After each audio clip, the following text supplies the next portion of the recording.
네, 어텐션 뉴스 구병수 기자 나와 있습니다. 안녕하십니까? 네, 안녕하십니까? 네, 오늘은 어떤 소식 가져오셨습니까? 네, 우크라이나 군에게 붙잡힌 북한군 포로가 한국으로 가고 싶다는 의사를 밝혔습니다. 네. 지난달 우크라이나 군이 생포한 북한군 리모 씨인데요. 조선일보의 인터뷰에서 80%는 결심을 했다면서 우선 난민 신청을 해서 대한민국에 갈 생각이라고 밝힌 겁니다. 네. 이분의 사진이 리 씨의 사진이 예전에도 계속 우크라이나 군 통해서 공개가 됐었어요. 됐었거든요. 네. 자신을 정찰 총국 소속 병사라고 밝힌 리 씨는 파병 기간에 무인기 조종사가 몽땅 다 대한민국 군인이라는 보위부 요원 말에 속아서 대한민국 군인과 싸우겠다는 생각으로 전투에 임했다 이렇게 말을 했습니다. 네네. 지난해 10월에 러시아에 오기 전에 그러니까 3개월 전부터 집과 연락을 할 수 없어서 부모님이 파병 사실을 모른다고 합니다. 리 씨는 무슨 말을 듣고 러시아에 왔냐는 질문에 유학생으로 훈련한다고 전투에 참가할 줄은 몰랐다. 쿠르스크에 도착한 뒤에야 전투 사실을 알게 됐고 지난달 5일부터 전장에 투입됐다고 말을 했습니다.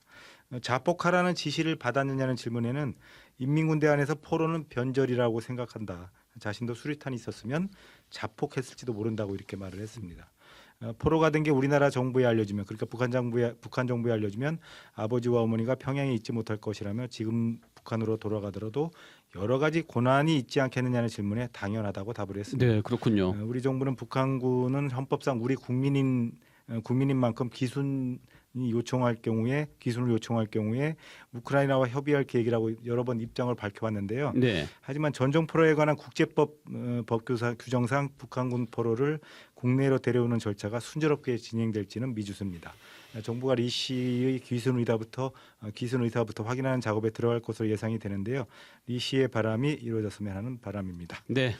저도 이 인터뷰 기사 봤는데 그 중대 안에 동기들이 다 전투 중 네네, 사망했다고 그렇습니다. 하더라고요. 네네. 전쟁의 참혹함을 좀 보여주는 것 같습니다. 네, 다음 소식은요.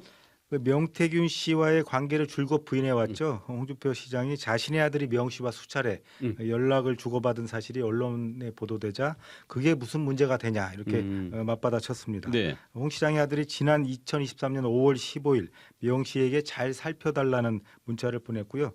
대구시가 주최하는 공연 티켓을 명 씨에게 선물하면서 감사하다는 답신을 받았다는 보도가 나왔는데요. 이에 대해 홍 시장이 명 씨가 하는 일방적인 주장을 사실로 믿고 감사 문자를 보낸 것이라고 해명을 했습니다.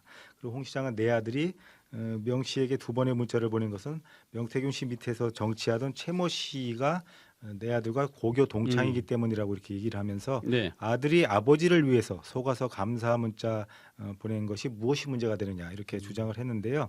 홍 시장은 방송을 듣고 확인해 보니까 그 일 때문에 아들과 최 씨가 의절한 상태더라 이렇게 밝히기도 했습니다. 네. 명 씨와의 관계를 묻는 질문에 대해서는 명 씨와 통화한 것은 단 한 번뿐이다. 황금폰 그러니까 명 씨가 소유한 황금폰에 네. 내 몫가 있는지 그리고 내 문자가 있는지 한번 찾아보라.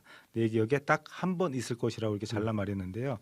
정권 교체 후에 김건희 여사를 팔면서 하도 실세라고 명 씨가 거들먹거리기에 네. 전화 받고 더러워서 잘 하라고 한마디 건넨 것뿐이라고 이렇게 그 한 번의 통화를 그렇게 설명을 통화 했어요. 이유를 설명한 그렇습니다.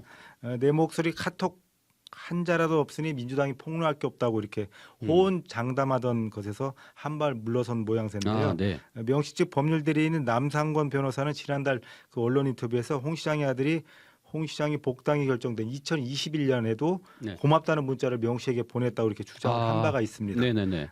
남 변호사의 주장이 맞다면 홍 씨의 아들이 2021년부터 명 씨와 계속 접촉을 해왔다는 건데 아들이 속았다는 해명을 액면 그대로 받아들이기에는 무리가 있습니다. 홍 시장의 스텝이 꼬이고 있습니다. 네, 그렇군요. 네, 마지막 소식도 전해주시죠. 네, 윤석열 대통령 측이 어제 9차 변론기일에도 계속 부정선거 의혹을 제기를 했는데 네.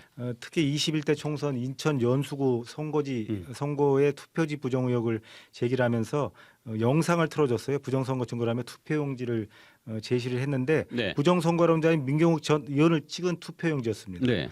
가짜 투표지로 의심된다는 투표지 사진이 모두 2장 모두가 민전 의원을 찍게 되는 건데 총선이 부정선거였다고 붙은 투표지를 그 증거로 제시했는데 네. 다른 당 후보도 아닌 자당 후보의 기표한 투표지를 보여준 겁니다. 네. 탄핵 부당성에 대한 명확한 논거를 제시하지 않고 계엄의 불가피성을 주장하기에 부정선거로만 줄곧 되풀이다 보니까 망신을 자초한 건데요. 네. 손발이 맞아야 뭐라도 하지 않을까요? 그렇군요. 네, 여기까지 듣겠습니다. 구병수 기자 수고하셨습니다.